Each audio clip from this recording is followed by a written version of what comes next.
so much for joining us. Tim Coet, Milford TV News and Sports Director here. We've got a special panel discussion coming up for you this evening with several members of the Milford community and the Milford schools as the topic of potentially changing the start times for the schools within the Milford school system has become more of a topic of discussion. A committee has been formed to explore this possibility, and so what we wanted to do tonight is bring you a roundtable discussion with a lot of the experts who have been really delving into this issue, and so we can bring as much information as possible to the Milford community. So we have a panel of 6 here tonight that we're going to be having this discussion with over the course of the evening. So I want to open things up first with the Assistant Superintendent for Milford Schools, Craig Consigli.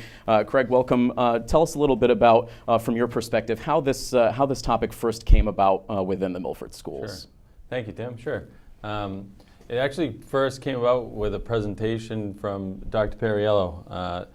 Dr. Perriello came to school committee and kind of shed some light on some recent research about adolescence and sleep habits of adolescents and how school start times affect, in a lot of different ways, behaviors for adolescents and social emotional health for adolescents. So from there, we formed a small committee, and I say small, but when we started, we had 16 people, I believe. Anyway, we had some staff members, we had some parents, we had a student on the panel. She since has graduated, but then from there, at some of our work with the committee, we looked at a lot of the research. We studied some different communities and looked at start times from a lot of different communities in Massachusetts. We sent out a survey to students, staff, and parents. And now we're kind of at the point where we have some recommendations to make to the school committee and the town. So. That's great. And so continuing down the line now, we also have Jim Legore with us this evening. Jim, of course, part of the Milford School Committee, also part of this committee as well to explore these school start time changes. And Jim, really from a school committee standpoint, what were maybe some of the initial thoughts from the committee when this first came along? And now as the research has sort of been ongoing and new opinions have been developed, talk a little bit from the school committee perspective, what maybe the concerns have been. Well, so the school committee's actually been very supportive of it. We had a number of discussions. We had the panel in. Dr. Perriello has been a very active voice in the, in developing momentum for this initiative. So we're concerned about, as Craig had mentioned, social emotional well-being and health, as well as academic success. So, from a initiative perspective, we're all very much on board, and from a deployment perspective, we're trying to ferret out some of the roadblocks that we think might be an issue moving forward. We've all had lengthy discussions regarding whether enrichment and extracurricular activities will be impacted, but we continue to have those discussions and looking for ways to remove roadblocks as we deploy that initiative. And we'll definitely get to some of those details as we move along. But we also have Dr. Perriello with us, and Dr. Perriello, obviously a lot of medical data, a lot of issues like that are driving this discussion right now. Can you give us maybe a little bit of a brief overview of maybe from your perspective why moving these start times would really be beneficial to students? Sure. My name is Phil Perriello. I'm a pediatrician. I have been for over 50 years. I'm a member of the American Academy of Pediatrics for about 50 years as well. The National Sleep Foundation, as well as the American Academy of Pediatrics, has determined that adolescents need to have 8.5 to 9.5 hours of sleep per night in order to function well. And this means that children that go to sleep or try to go to sleep at 11 or 12 o'clock at night and have to be up at 6 or so, or certainly before 7 in order to get to school early, are definitely not getting enough sleep. And this applies to all the adolescents, all the middle school kids, as well as the high school kids. It doesn't matter what they're doing for sports or otherwise. This applies to all the kids. So it turns out that in order for them to get a proper night's sleep, which requires 8.5 hours plus, the adolescents really cannot fall asleep biologically because of their circadian rhythm. They cannot fall asleep prior to 11 o'clock at night. This is very much unlike 7 or 8 year old or less that does not have to have any incentive to go to sleep. They can go to sleep much earlier because of the melatonin that comes out of the body at the proper time. But with adolescents, the melatonin doesn't come out until 11. So again, in order for them to get a good night's sleep, if they're going to fall asleep at 11 or somewhere around there, the school start times have to be somewhere around 8:30 or later. There have been many studies done to show what the benefits might be for this. There are many states across the country that have already changed their times to 8:30 or later, and it goes to prove that the later the start time, the more benefit you get. And my own personal feeling about it is that if you just move to a time like 8 o'clock, 7:45, you're not going to get much benefit from it, but it's still going to disrupt the whole school system. So if you're going to disrupt it, you're better off going with 8:30 or later, because that's going to be what's efficient. The studies that are really interesting are the ones that many school systems have done across the country after they have moved to 8:30 or later. And it has been shown that the adolescents across the board, this applies to all the adolescents, all the students. Across the board, everything seems to get better. Family relationships get better. We were talking earlier about eating with your family and all. That's such an important thing, and we seem to have lost sight of that. But now it gets better if the kids get more sleep.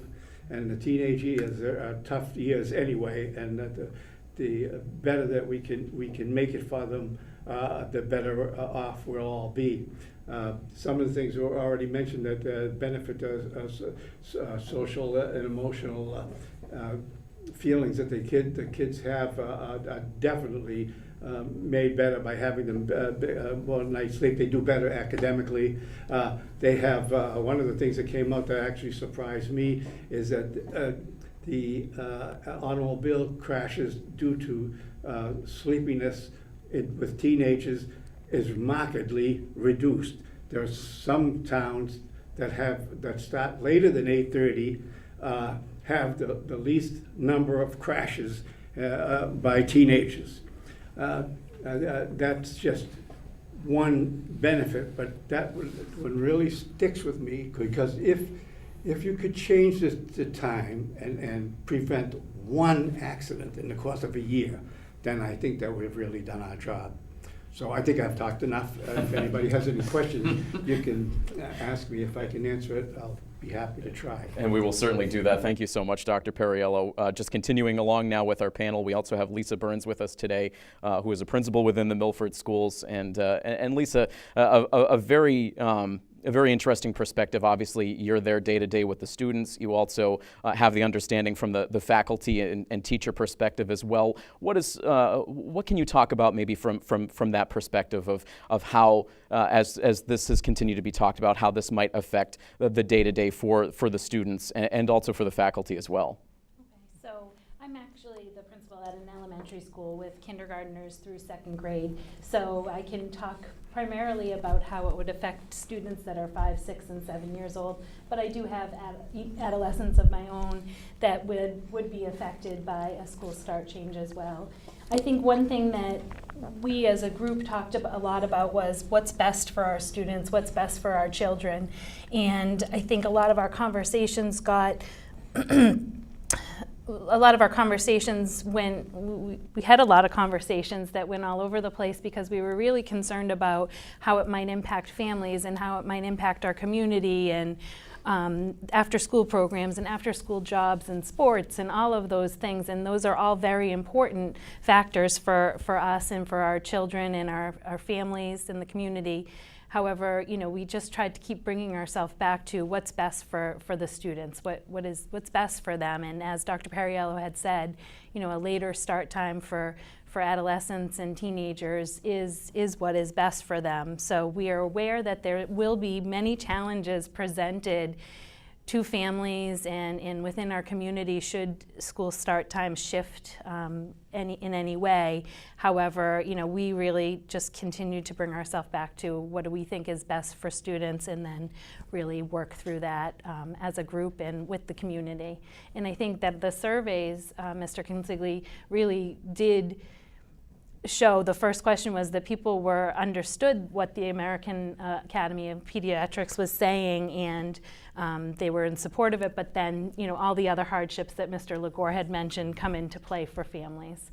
So I think another misconception may be that if the high school, middle school goes earlier, that would, or later, later, that maybe the elementary schools might go earlier, and that is not something that's been determined at this time. So we're still working through those pieces as well. So it doesn't necessarily mean that elementary school would automatically go earlier. It's still all on the table to make the decision what's best for all of our students. Thank you so much.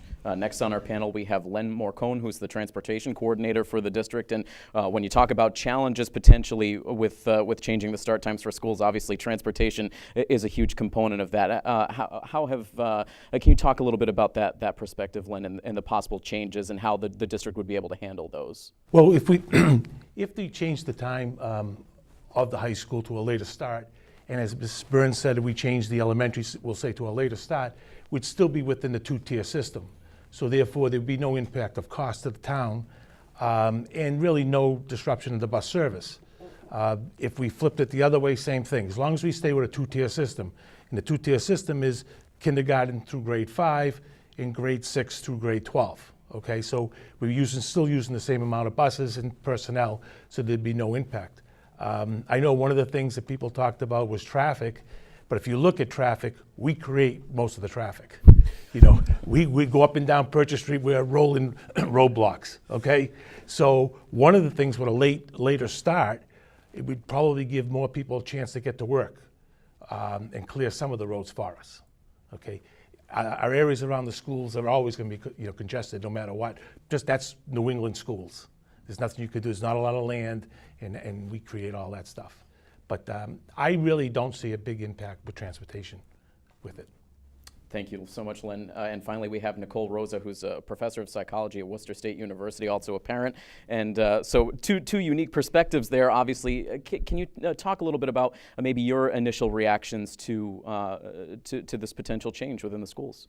Sure. So similar to Dr. Perriello, I've read a lot of the research in my work and in my teaching about the benefits of delaying the school start time or having a later start time for adolescents. And what we know today about the adolescent brain is we know so much more today than we did in the past, and that their brains really are still developing during that time. It's not done.